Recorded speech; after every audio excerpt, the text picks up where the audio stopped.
The storm was relentless as James trudged through the pouring rain, the wind howling around him and the waves crashing violently against the rocky cliffs below.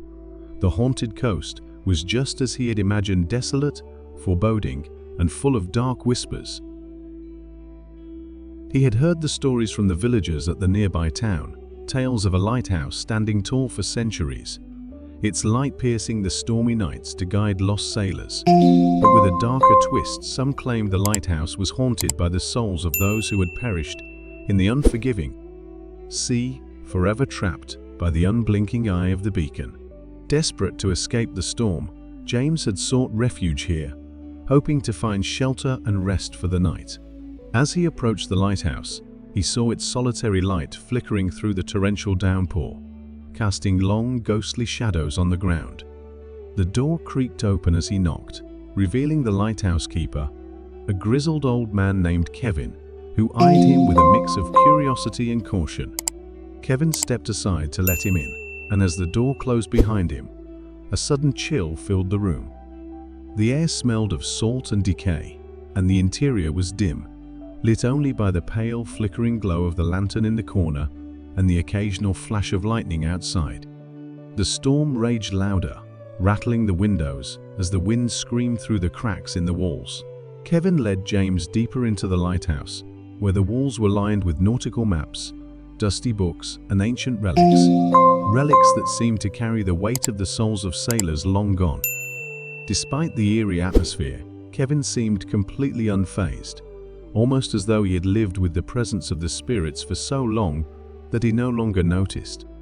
James, however, felt uneasy, as if something was watching him from the shadows. He couldn't help but notice the strange whispers, faint and distant, but unmistakable, filling the air. Kevin, sensing his discomfort, spoke in a low, gravelly voice. "This lighthouse has seen many storms, and many souls have passed through its light," he said. "Some say the spirits of those lost at sea never leave, that they are drawn to the light, forever seeking their way home." James tried to brush off the unsettling feeling, but the whispers grew louder, more distinct, as if they were calling his name. He moved toward the window, peering out into the dark expanse of the ocean, where the storm raged on. Suddenly, in the beam of the lighthouse's light, James saw something that made his blood run cold, an apparition of a sailor, half submerged in the waves, his eyes hollow and lifeless, reaching out as if pleading for help. Before James could react, the figure vanished, swallowed by the relentless waves, as though it had never been there at all. Kevin, standing silently behind him, watched with a knowing expression. "They're always here," he said quietly. "The lost ones, trapped by the light. They never find rest." James, unable to shake the image of the ghostly sailor, asked hesitantly, "Will they ever be free?"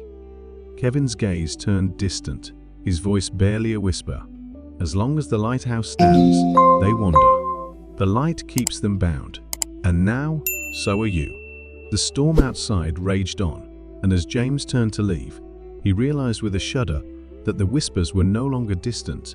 They were all around him, calling him to stay, to join the restless souls of the haunted coast. The lighthouse had claimed another wanderer,